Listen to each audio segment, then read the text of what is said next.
I discovered my husband had a second wife exactly 48 hours before our anniversary party.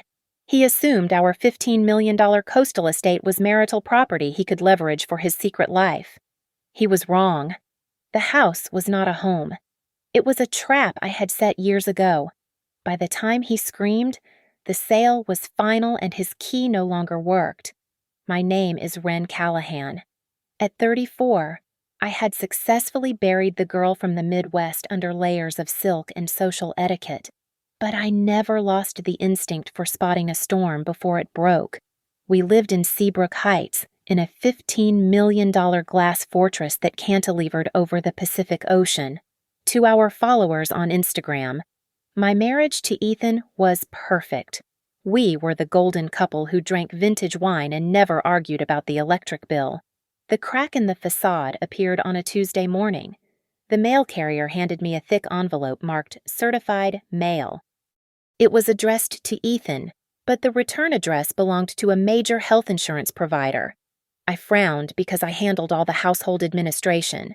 Through the clear plastic window, the subject line was visible. Spousal enrollment confirmation. Directly below that, where my name should have been, was a stranger. Celia Rourke. Ethan walked into the kitchen at that exact moment. He saw the envelope in my hand and crossed the room with a speed that bordered on panic. He snatched it from my fingers before I could tear the tab. "Give me that," he said, his voice tight. He glanced at the label and forced a laugh that sounded like glass breaking. "God, these automated systems are a nightmare. It's just a clerical error. Babe, they merged my file with a consultant's. I have been on the phone with HR all week trying to get it sorted. He was lying. I knew it, but I let him think I bought it." That afternoon, a courier arrived with a diamond tennis bracelet, an apology for a mistake he claimed was not his. I put it on, but the cold metal felt like a shackle. I stopped asking questions and started watching. I noticed the receipts for a hotel in Reno tucked into the pocket of his gym bag. I checked the GPS logs on his Tesla and saw that his car had been parked in the city when his calendar claimed he was at a retreat in Napa. And then there was the smell. A cloying, vanilla-based perfume that clung to the collar of the blazer he kept in his home office. It was cheap, sweet, and definitely not mine. The confirmation came 2 weeks later at the Ocean Preservation Gala. The ballroom was suffocatingly hot, filled with donors trying to outspend one another. Then I saw her. Ethan had mentioned Celia Rourke once before, describing her as a temporary PR consultant. She was standing near the champagne tower, looking radiant. Around her neck sat an emerald pendant. My blood ran cold. It was my grandmother's heirloom necklace, the one Ethan swore the movers had lost during our renovation last year. We approached her. Ethan stiffened, his hand damp against the small of my back. "Wren, you remember." "Celia," Ethan said, his smile tight and terrified. "This is my friend from the industry." Celia looked at me. Her eyes were sharp, assessing me like I was a piece of furniture she planned to replace. She leaned in close as Ethan turned to signal a waiter, her voice dropping to a whisper that only I could hear. "He is a married man." "Just not to you." I did not scream.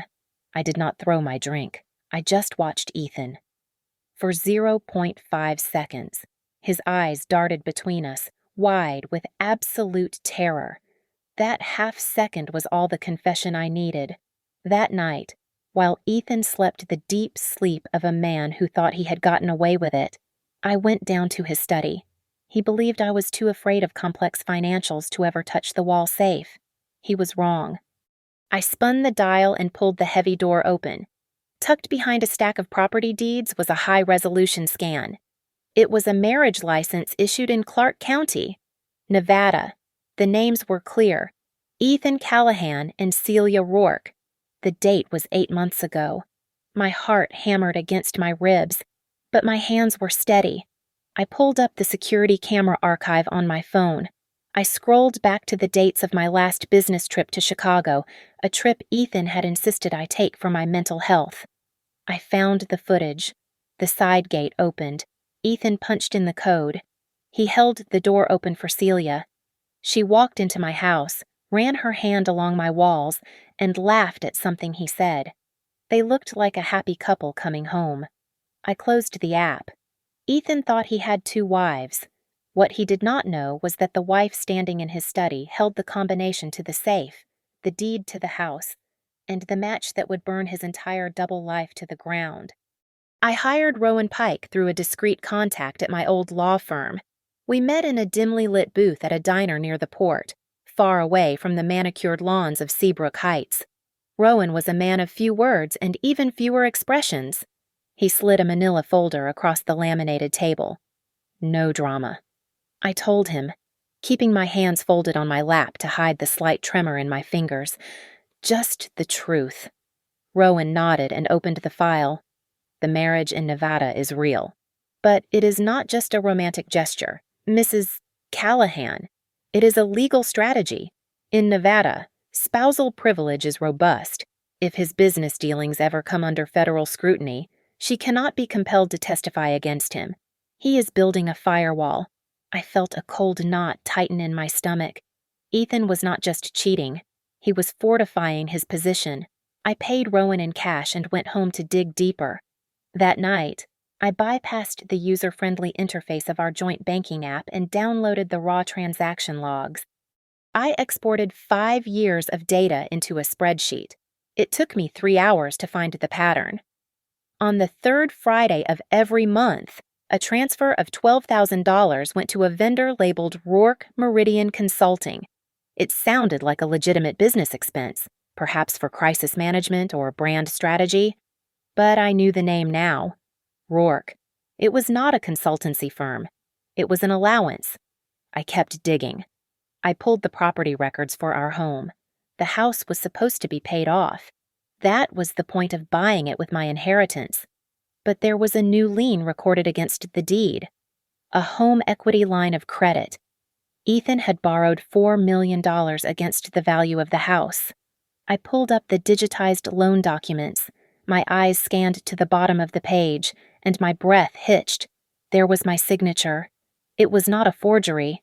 It was my hand, my loop on the W, my sharp strike on the C. Then I remembered.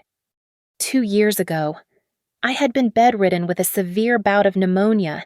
Ethan had come into the bedroom with a stack of documents and a cup of tea. "Just sign here, babe," he had said, his voice soothing as he smoothed the hair back from my feverish forehead. "It is just the tax optimization strategy we talked about. It secures the estate. You do not need to read the boring parts.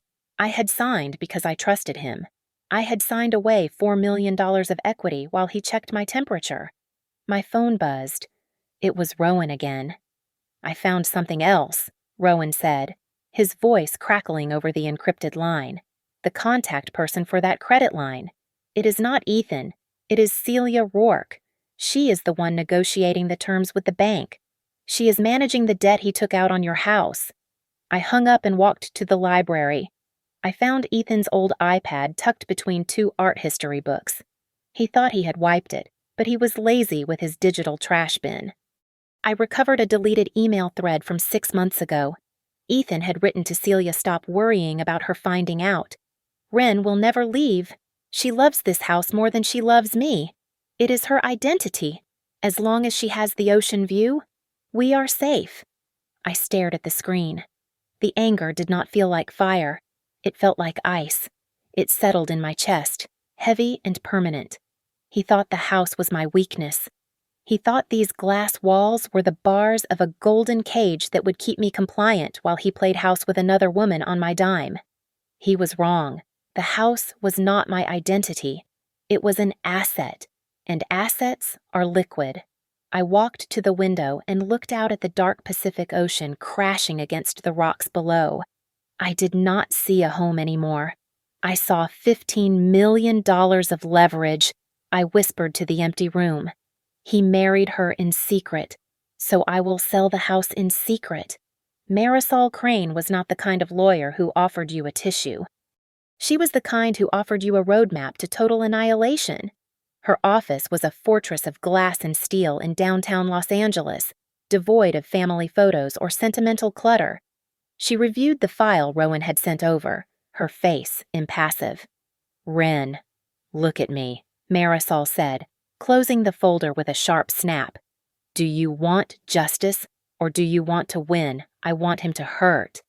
I said, my voice steady, "And I want him out." "Good. Then stop thinking like a wife and start thinking like a creditor." Marisol tapped a manicured fingernail on the deed. "Ethan loves to brag about his real estate portfolio, but he never bothered to read the fine print of the trust we set up when you bought the place. The Seabrook Revocable Trust holds the title, because 90% of the down payment came from the sale of your tech startup. You are the primary grantor and the managing trustee." She slid the document toward me, pointing to a paragraph buried on page 42. "Article 8, Section C, Unilateral Asset Disposition. It grants the trustee the power to liquidate assets without spousal consent if the trust's solvency is threatened by external liability or fraudulent encumbrance." His secret marriage in Nevada. That is bigamy. That exposes your joint assets to potential claims from his new wife. That is your trigger. I read the words. They were dry, boring, legal terms that amounted to a loaded gun. "If he finds out I am listing the house," I said, "he will file for an emergency injunction. He will claim it is marital property and freeze everything." "Exactly," Marisol said, leaning back. "That is why he cannot find out until the wire transfer hits. This has to be quiet, fast, and clean. No yard signs, no open houses, no MLS listing." I nodded. I knew what I had to do. I activated a private channel. By noon, I had assembled a ghost team. I hired a private escrow company that specialized in high-profile divorces. I retained a title attorney who understood how to navigate complex liens. And finally, I called Gwen Halstead. Gwen was not a real estate agent. She was a gatekeeper. She sold mansions that officially did not exist to billionaires who did not want to be found. I need a buyer who asks 0 questions and pays all cash. I told Gwen over an encrypted signal. We price it 10% under market value to move it instantly. But there is one rule: absolute silence. If a single whisper gets back to Ethan, the deal is dead. "I have a waiting list for Seabrook Heights," Gwen replied, her tone professional. "I will bring them in under the guise of insurance appraisers or interior designers. Ethan will never know." Back in Marisol's office, we moved to the second phase of the attack, the home equity line of credit. "He borrowed $4 million against the house," Marisol said, examining the loan documents I had downloaded.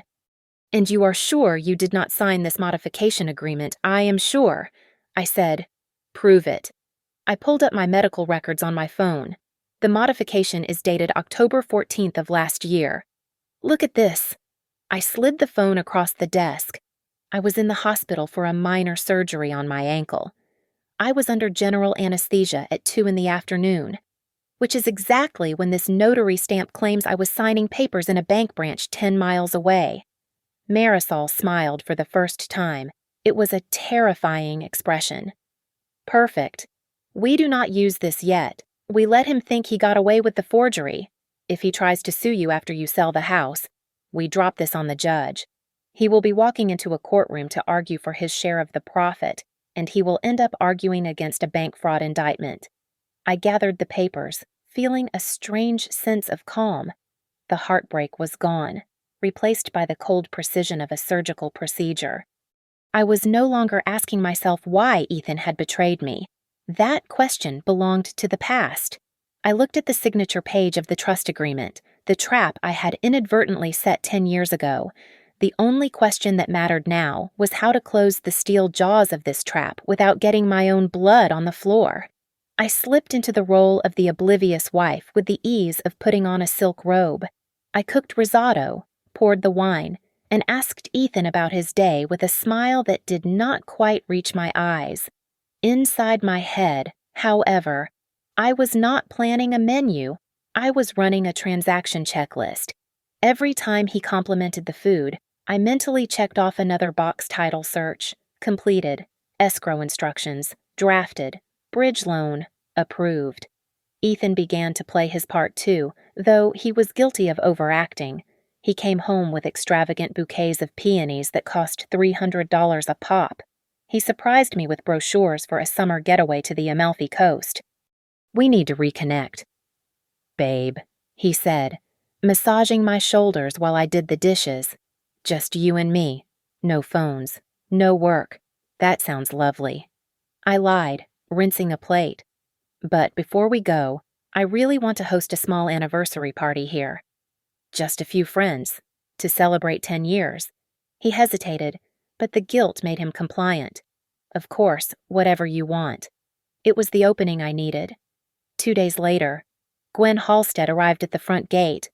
To Ethan, she was a high-end event planner named Sylvia. To me, she was the shark who was going to sell this aquarium out from under him. Gwen walked through the house with a clipboard, nodding at the architecture. Ethan trailed behind her, pointing out the floor-to-ceiling windows. "The light here is perfect for a cocktail hour," Ethan said, preening. "It certainly is," Gwen replied, though I saw her eyes dart to the structural beams and the condition of the teak flooring. She was not assessing the party flow. She was conducting a pre-listing inspection right under his nose. "I will need to take some detailed measurements for the tent placement." While Ethan was distracted showing Gwen the terrace, my phone vibrated. It was a secure file from Rowan. I retreated to the powder room and pressed play. Celia's voice, tinny but unmistakable, filled the small space. She was talking to a friend. "He is soft, but he is handling it." Celia's voice sneered. "I am the legal wife now. Nevada recognizes it. That beach house. It is just a matter of time before it belongs to me. She is just a placeholder tenant." I gripped the marble edge of the vanity until my knuckles turned white. Placeholder. I did not cry. I went upstairs and installed a tiny, motion-activated camera on the bookshelf in Ethan's home office. It was perfectly legal. It was my house. After all, 2 hours later, while I pretended to read in the garden, my phone alerted me to movement. I watched the live feed. Ethan was at his desk, on a video call. Celia's face was on the screen. "You need to get her to sign the quitclaim." "Ethan," Celia said, her face distorted by the pixelation. "Tell her it is for insurance liability. Tell her anything. We cannot move the assets into the new trust until her name is off the primary deed." I know, Ethan whispered, rubbing his temples. "She is trusting, but she is not stupid. I have to time it right." He timed it for that evening. He walked into the living room with a single sheet of paper and a glass of Chardonnay. "Hey," he said, keeping his voice casual. "The bank called. They need a signature to update our property insurance. Just a standard asset confirmation to keep our rates down. Boring stuff." He placed the paper on the coffee table. It was a dense document, but the intent was clear. It reclassified the property holding structure. "Oh, you know I hate this legal jargon," I said, taking the pen he offered. "Where do I sign right there?" he said, pointing to the line. "Just your standard signature." I smiled up at him and pressed the pen to the paper. I wrote Ren C. Callahan. I never used my middle initial on legal documents. My driver's license, passport, and the original deed all bore a simple Ren Callahan. This signature was a variant, a subtle tell that I could later use to prove I was under duress or that the document was inconsistent with my official records. "There," I said, handing it back. "All done." "Perfect," he said, exhaling a breath he had been holding. "You are the best." Later that night, I went to the mudroom to check the security logs for the week. I noticed a discrepancy in the user access list. There was a code labeled Guest 2 that had been used repeatedly while I was out. I traced the log history. It was not a temporary guest code. It was a permanent entry. I walked to the key cabinet. The spare set of emergency keys, usually hanging on the third hook, was gone. Ethan had not just given her a ring. He had given her access. They were already treating my sanctuary as their conquered territory. I walked into the living room and stood before the wall of glass, looking out at the black void of the ocean. The reflection in the window showed a woman in silk pajamas, looking calm, collected, and utterly terrified. "He thinks I am afraid of losing the house," I whispered to the glass. I touched my own reflection. No, I am afraid of losing myself. Gwen Halstead laid 3 dossiers on the coffee table of her private office. We were far from Seabrook Heights, meeting in a windowless room that smelled of stale espresso and high-stakes anxiety. Option 1 is a tech CEO from Silicon Valley, but he wants a 30-day escrow, Gwen said, tapping the first folder. Option 2 is an international family, but their funds are tied up in overseas compliance. Option 3? She slid a thin black folder toward me. Highland Creek Capital. They are a distressed asset fund. They buy legal headaches. They do not ask about the plumbing, and they do not ask about the husband. They pay in cash, and they can close in 72 hours. I will take option 3, I said without hesitation. They are offering $13 million, Gwen warned. $2 million under your asking. I do not care about the $2 million. I replied, I care about the speed. Draw up the papers using Seabrook Shoreline LLC as the seller. My name does not appear on the public listing. The machinery of the sale began to turn, but it snagged almost immediately. My title attorney, a sharp-eyed man named Vance, called me 2 hours later. Mrs. Callahan, we have a cloud on the title, Vance said. The home equity line of credit. The bank will not release the lien until that $4 million debt is satisfied. But when I pulled the notarization log for the deed of trust, the location data does not match your residency. He was polite, but he knew. He knew the signature was forged. I called Marisol. If we claim fraud now, the bank freezes the asset and launches an investigation, Marisol said, her voice cutting through the speaker. The sale dies. We need to stall the verification without triggering a fraud alert. How do I do that? I asked. We play dumb, Marisol instructed. Tell Vance to request the original execution logs and the notary's journal for internal audit purposes. Do not use the word fraud. Just say you want to verify the dates for your tax records. It forces the bank into a bureaucratic loop that will take them a week to resolve. By then, the house is sold, and the debt is paid off from the proceeds. I forwarded the request. The trap was set. I had scheduled the final signing for Thursday, the day Ethan was flying to New York for a conference. I had also hired a team of white glove movers to come in that morning and extract my grandmother's jewelry, my art, and my personal files while he was in the air. But on Wednesday night, Ethan walked into the kitchen and tossed his phone on the counter. Trip is off, he said, opening the fridge. The partners decided to fly out here instead. I will be working from home the rest of the week. My stomach dropped. The movers, the signing. The plan was disintegrating. Oh, I said, forcing my voice to remain even. That is nice. I was going to miss you. I texted the movers to cancel. Then I texted Gwen. He is grounded. I cannot sign at the house. Gwen replied instantly. Meet me at the escrow office in Torrance. 40 minutes away. Noon. The next day, I told Ethan I had a spa appointment. Instead, I drove 40 minutes south to a nondescript office park. I signed the grant deed, the transfer tax affidavit, and the closing statement. My hand did not shake. I signed as the trustee of the Seabrook Revocable Trust. With each signature, I was severing a limb to save the body. One last thing, Gwen said as I capped my pen. Highland Creek wants a final walkthrough tonight. Just a visual inspection to ensure the property is vacant of tenant claims. Tonight I asked. Ethan is home. They know, Gwen said. They will come as insurance adjusters for the policy update you told him about. No photos, no staff chatter, 5 minutes in and out. At 7 that evening, the doorbell rang. Ethan was in the living room, pouring a scotch. Who is that, he asked, annoyed. The insurance team, I said. Remember, for the asset update. I opened the door to two men in gray suits. They did not look like insurance adjusters. They looked like sharks in human skin. They walked past me without a greeting. "Please, come in," I said loudly for Ethan's benefit. "The structural updates are this way."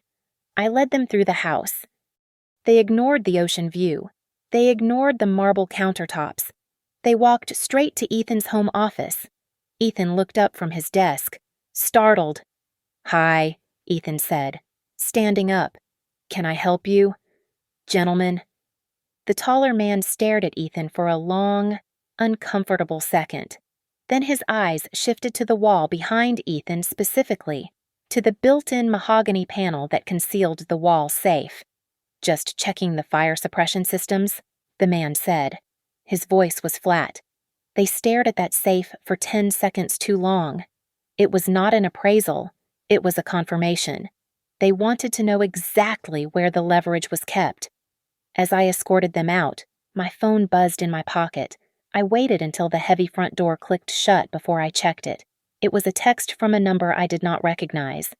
"Stop the sale," the message read. "You do not know whose money is in that house. If you sell, you are not just crossing your husband. You are opening a door you cannot close."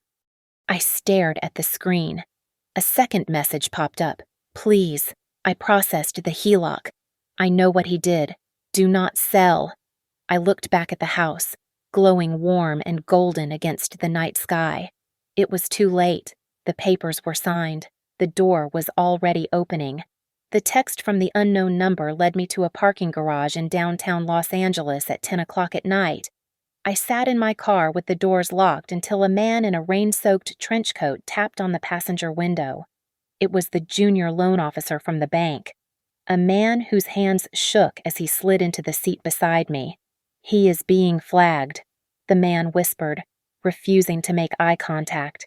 "Internal compliance started looking at the accounts last week. It is not just the home equity line.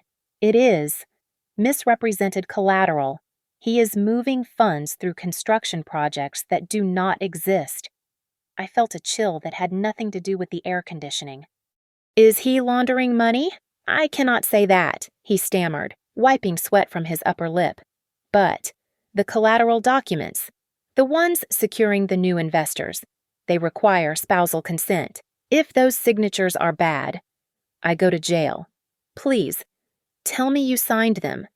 I looked him in the eye. "I never signed a thing." He let out a sound that was half sob, half gasp. Oh, God. I drove home with the realization settling in like concrete. Ethan did not marry Celia Rourke just for sex or ego.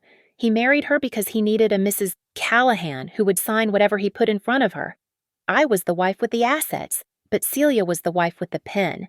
Rowan confirmed the theory by morning. Celia Rourke is a professional alias. Rowan told me over the phone. Her real name is Jessica Vane.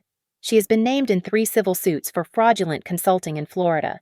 She comes in, helps inflate the value of a company, and vanishes before the audit hits.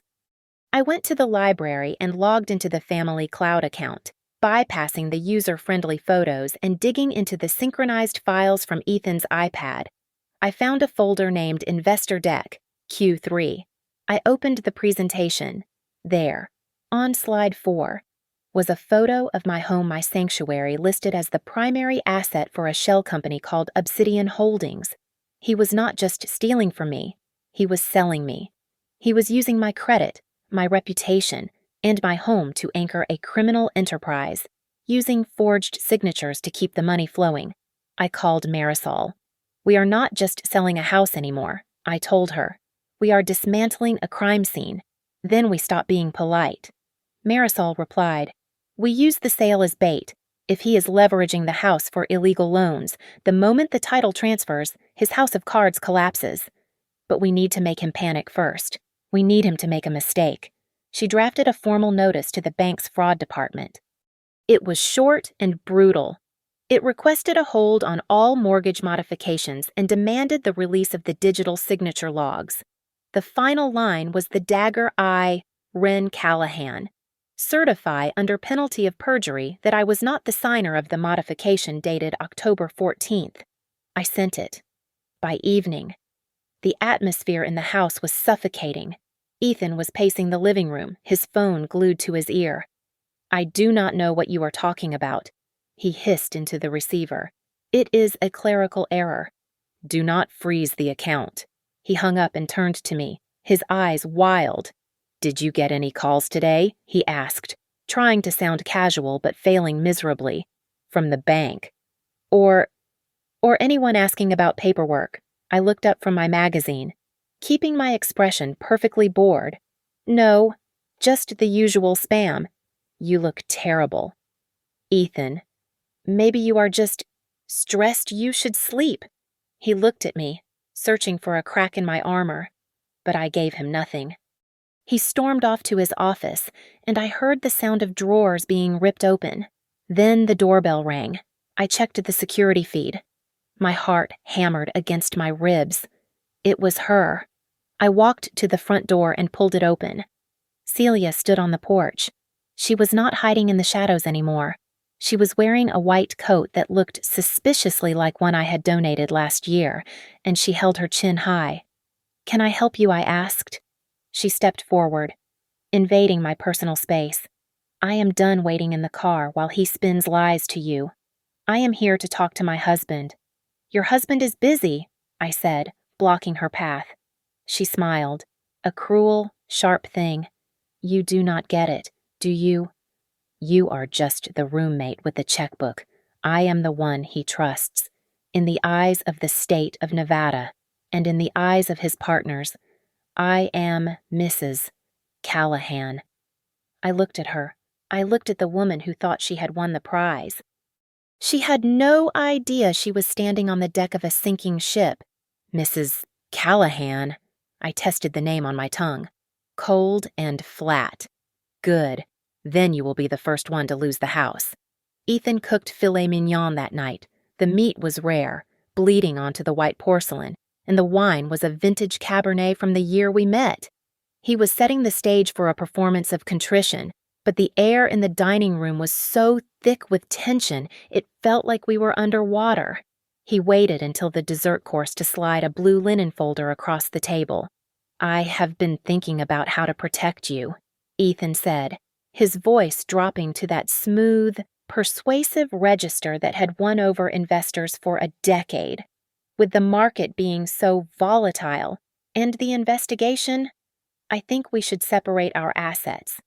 This is a post-nuptial agreement.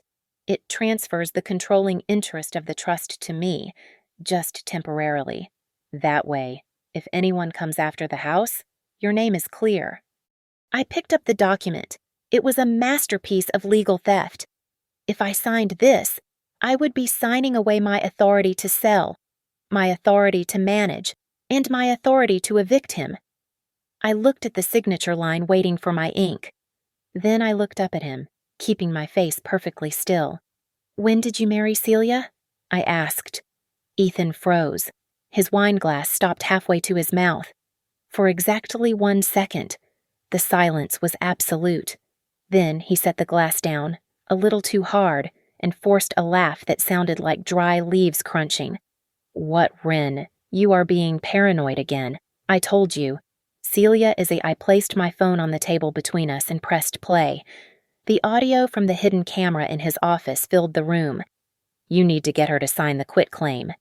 "Ethan, tell her it is for insurance liability."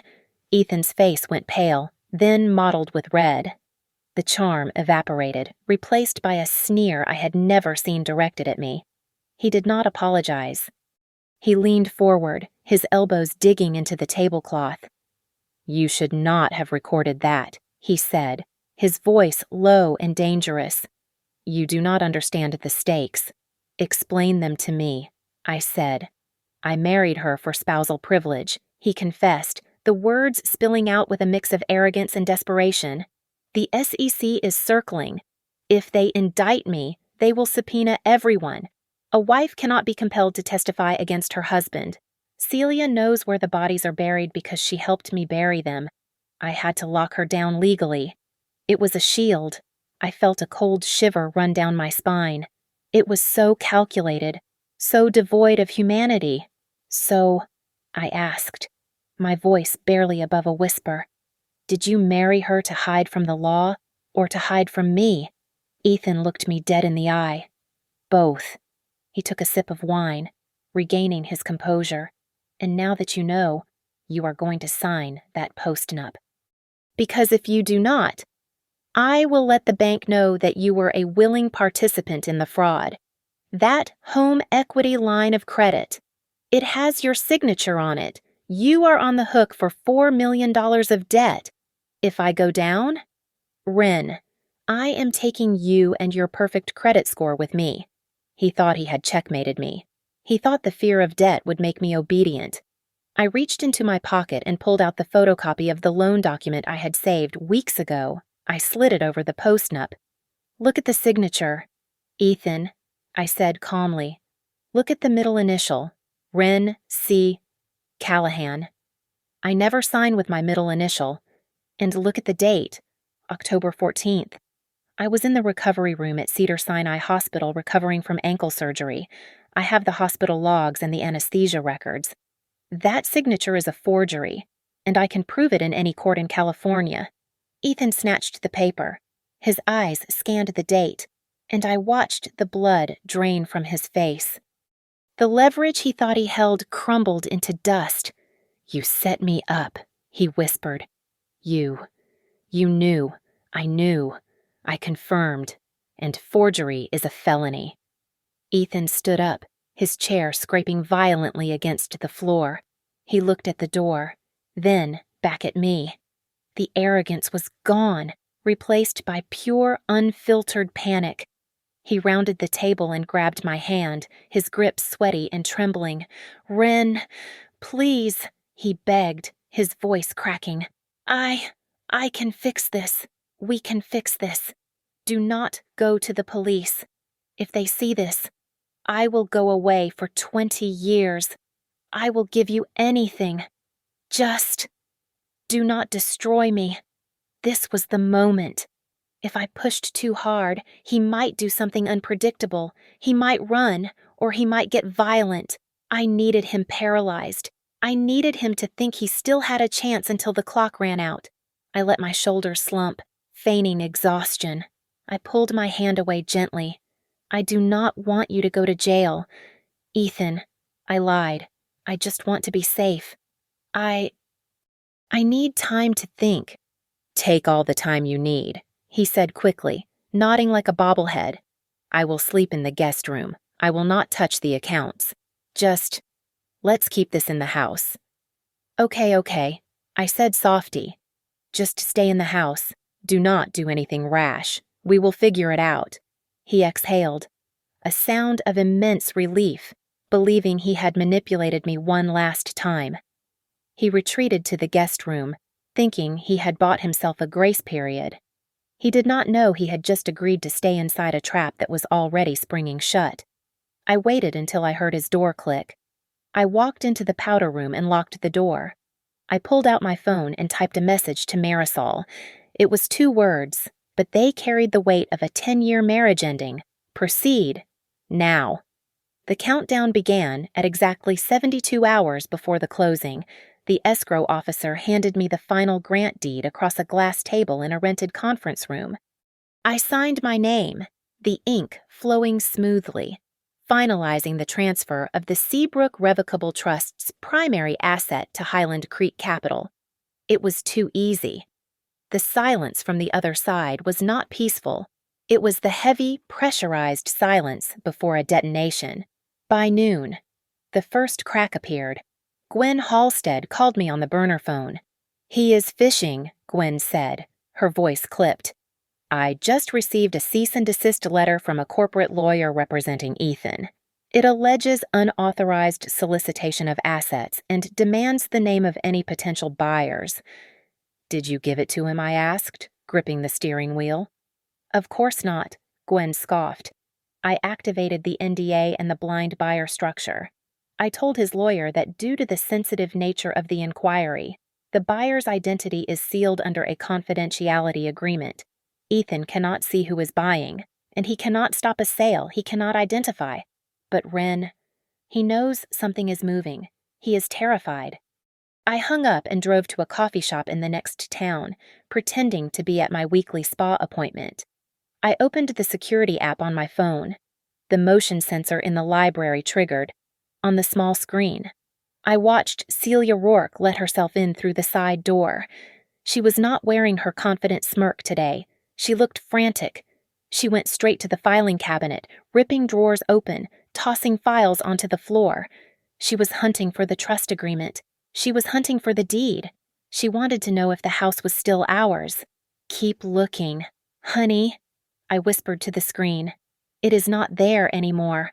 My phone buzzed again. It was Rowan. We have a problem, Rowan said. Ethan just booked a mobile notary for Friday afternoon. That is 1 hour after the closing funds are scheduled to hit the trust account. He has drawn up a new directive to wire the entire proceeds, $15 million, into an offshore account in the Caymans. He is planning to steal the sale money the second it lands. He thinks he can override my authority, I asked. He thinks he can outrun the court, Rowan corrected. I called Marisol immediately. File it, I told her. File the emergency motion. I am already at the courthouse, Marisol replied, the background noise of marble hallways echoing behind her. I am filing an ex parte request for a temporary restraining order on the trust funds. We are alleging potential bigamy and signature fraud. It will not stop the sale, but it will freeze the cash in the escrow account. He will reach for the money and grab a handful of ice. But I needed one more nail in the coffin. I needed him to entrap himself on the record regarding his marriage. I opened my laptop and logged into a dummy email account I had set up, appearing to come from the title company's compliance department. I drafted a message to Ethan, marking it urgent tax ID verification. Dear Mr. Callahan, in preparation for the routine property tax assessment, please confirm your current legal marital status for the chain of title. Failure to clarify may result in an audit. It was a generic threat, but to a man hiding a double life, it was a landmine. I waited. 5 minutes passed, then 10. A reply pinged. Status married. Spouse Ren Callahan. I took a screenshot. He was lying to a financial institution. 3 minutes later, a second email arrived. Correction. Please disregard previous email. Status pending separation. Sole ownership asserted. I took another screenshot. He was panicking, contradicting himself within minutes. It was exactly the kind of erratic, deceptive behavior Marisol needed to justify the freeze order. I drove home as the sun set, casting long, bloody shadows across the water. The house felt different tonight. It no longer felt like mine. It felt like a crime scene waiting for the yellow tape. Ethan was waiting. He stood outside the door of the master bedroom, leaning against the frame. He looked exhausted, his shirt unbuttoned, a glass of whiskey in his hand. He did not know the house was sold. He did not know the money was frozen. He only knew the walls were closing in, and he needed someone to blame. He blocked my path to the door. You have been busy, he said, his voice slurring slightly. Running around town, sending emails. I am just trying to survive. Ethan, I said, clutching my purse. He laughed, a low, humorless sound. He leaned in close, bringing the smell of expensive scotch and cheap fear into my personal space. You think you are clever, he whispered, his voice rising into a hiss. But you are just a girl from the Midwest who got lucky. You do not understand. You do not know who you are playing with. I looked at him. I looked at the man who had stolen 10 years of my life, the man who had forged my name and married another woman to protect his stolen fortune. I did not blink. Exactly. I said. I stepped past him, unlocked the door, and turned the deadbolt, shutting him out of the room and out of my life, for the last time. I left the house at 6 a.m. I did not look back at the ocean view or the infinity pool. I wore a charcoal suit that was sharp enough to cut glass, and in my pocket, my phone was already recording. Every step, every breath, every lie was about to be captured. I sat in the conference room at the escrow office with Marisol and Vance, the title attorney. The air conditioning hummed a low, steady note. At 9 o'clock exactly, the wire transfer hit. Marisol checked her tablet and gave a single, curt nod. It was done. 10 minutes later, the double glass doors of the lobby flew open. Ethan stormed in, his hair disheveled, clutching his phone like a grenade. He had seen the notification. The smart home system, which he had so arrogantly linked to his personal email, had forwarded the automated alert funding received, escrow closed. Celia was right behind him. She was not wearing her usual designer camouflage. She was dressed for battle, waving a document in her hand. "Stop everything," Ethan shouted, marching up to the table. "I do not know what she told you, but this transaction is unauthorized. I am the husband. I am on the deed, and I am the legal wife," Celia announced, slamming the Nevada marriage certificate onto the glass table. Her voice was shrill, desperate. "Under community property laws, he cannot sell without my consent, and I definitely did not sign anything. This sale is void." Vance didn't even blink. He adjusted his glasses and looked at the marriage certificate, then at Celia, and finally at Ethan. "You are the legal wife?" Vance asked, his tone dry as dust. "Which legal wife number what?" Celia froze. Her mouth opened, but no sound came out. Vance slid a thick document across the table. "This is the Seabrook Revocable Trust. It designates Wren Callahan as the sole trustee with unilateral authority to dispose of assets in the event of legal jeopardy. And since Mr. Callahan is currently holding a marriage license that proves he committed bigamy, the trust's protective clauses were fully activated. Mrs. Callahan did not need your permission, ma'am. She did not even need his." Ethan grabbed the closing statement from the table. His eyes scanned the lines, frantic, searching for a loophole, a mistake, anything. He saw the timestamp. He saw the recording number from the county recorder's office. The blood drained from his face, leaving him a terrifying shade of gray. He looked at me, and for the first time, he saw the wall he had hit. "It is recorded," he whispered. "It is done. It is done," I said calmly. Then, he snapped, "You sold my house." The scream was primal.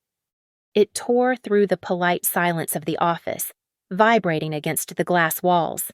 He slammed his fist onto the table, cracking the surface. "You sold my house, that was my money, that was my life." The room went dead, silent. The secretaries outside stopped typing. Celia took a step back, terrified by the monster she had partnered with. I remained seated. I did not flinch. I looked at the man who had gaslighted me, cheated on me, and tried to steal my future. "You thought you could marry someone else in secret," I said, my voice cold and steady, cutting through his rage like a scalpel. "So I decided I could sell the thing you were using to hurt me in secret." Ethan was panting, his chest heaving. You cannot do this. I will sue the buyer. I will sue everyone. Who bought it? Who is Highland Creek?" A man in a navy suit, who had been sitting quietly in the corner, stood up. He walked over to the table. "Highland Creek Capital works closely with federal forensic accounting teams," the man said. "We specialize in acquiring assets that are tied to complex money laundering schemes.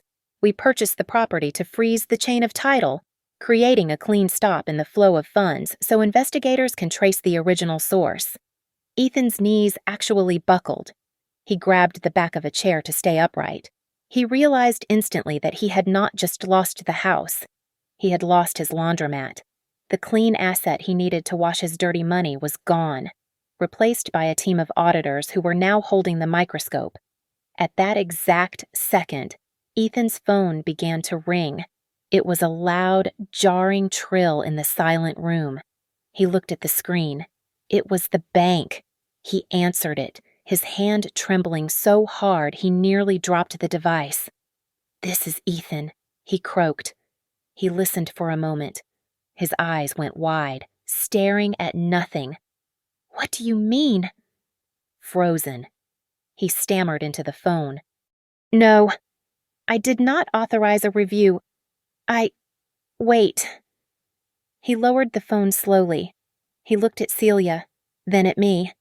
They froze, the home equity line. He whispered, "They are opening a fraud file. They said there are irregularities with the signatures. Imagine that," I said, standing up and smoothing my skirt. "They are asking who signed the modification," Ethan said, his voice sounding like a child's. "They want to know who is going to take the fall." I looked at Celia. She was pale, clutching her purse, realizing that her legal wife status might now make her the primary accomplice. "Well," I said, picking up my bag, "I guess you two have a lot to discuss." The emergency meeting took place in a glass-walled conference room that smelled of stale coffee and impending ruin. Ethan sat across from me, looking like a man trying to hold back a landslide with his bare hands. The bank representatives sat at the head of the table, their faces grim, while the buyers from Highland Creek watched from the sidelines, silent and observant. "She is doing this out of spite," Ethan shouted, pointing a shaking finger at me. "She is sabotaging a legitimate business to wreck our family. That house is marital property. She has no right to hold the proceeds. She is stealing from me." Marisol did not even look up from her files. She simply slid a series of documents across the polished mahogany table. "Actually," Marisol said, her voice dangerously calm, "we are not here to discuss feelings. We are here to discuss felonies." She laid out the evidence like a royal flush. First, the security logs showing Celia raiding my filing cabinets. Second, the digital signature analysis comparing the hospital records to the loan documents. And finally, the marriage certificate from Nevada regarding the claim that Mrs. Rourke here is a legal party to this transaction. Marisol continued, turning to look at Celia. "Under California law, a person cannot be married to two people simultaneously. Since Ethan never divorced Wren, his marriage to you, Celia, is void ab initio. It never legally existed. You have no rights here. You are not a wife. You are just evidence of bigamy." Celia made a small, choked sound. She slumped into her chair, realizing that her title, her protection, and her claim to the fortune had evaporated in a single sentence. The lead banker cleared his throat. "Mr. Callahan, given the discrepancies in the signatures and the dual marital status, we are flagging the entire home equity line of credit as fraudulent. We are freezing the accounts and referring this matter to our internal investigation unit and federal authorities." Ethan turned pale. The walls were not just closing in, they were crushing him. He turned to me, his eyes wide and wet with panic. "Wren, babe," he stammered, his voice dropping to a desperate whisper. "Please, do not let them do this. We can fix it. I will give you half the money. We can sign a settlement right now. Just tell them it was a misunderstanding. We can both be quiet." "You do not want a scandal, do you?" I looked at him. I looked at the man who had turned my life into a ledger of lies. "Silence is what I paid for 10 years. I said, "I am done paying." I placed my phone on the table and pressed play one last time. Ethan's voice, recorded in our dining room, echoed clearly for the bankers and lawyers to hear. I married her for spousal privilege. I had to lock her down legally, to hide from the law. The silence that followed was absolute. Ethan looked at the phone as if it were a bomb that had just detonated in his face. He had confessed to marriage fraud and obstruction of justice in his own words. Celia looked at Ethan, and I saw the moment self-preservation kicked in. She was not going to sink with him. "He made me do it," Celia shrieked, pointing a manicured finger at Ethan. "He told me it was the only way to move the money. I have the ledgers. I know about the shell companies in Panama. He is the one washing the cash." Ethan buried his face in his hands. It was over. Marisol pushed the final document toward me. It was a directive confirming that the $13 million from the sale would be held in the trust account, under my sole control, pending the resolution of the fraud investigation. I signed it. Then, I signed the divorce petition, citing fraud and bigamy. I stood up. Ethan looked up at me, his eyes red and hollow. He looked like a stranger. "You," he whispered, his voice trembling. "You really chose to destroy everything. Over a house I picked up my purse." "No, Ethan, I did not choose to destroy everything. I chose to stop being sold." I walked out of the conference room, leaving the shouting and the accusations behind me. I walked out of the building and into the bright, blinding sunshine of the parking lot. My phone buzzed with a final notification from the smart home system master access code changed. User Ethan Callahan deleted. I took a deep breath. The air tasted like exhaust and city dust, but to me, it tasted like oxygen. I had lost the view, but I had kept my life. I walked toward my car, feeling lighter than I had in a decade, as if I had finally set down a weight I never should have carried. Thank you so much for listening to this story. I would love to know where you are tuning in from, so please leave a comment below, sharing your city or country. Let's see how far our community reaches. If you enjoyed seeing justice served, please subscribe to Lily Revenge Stories, like this video, and hit that hype button to help this story get recommended to more people. See you in the next one.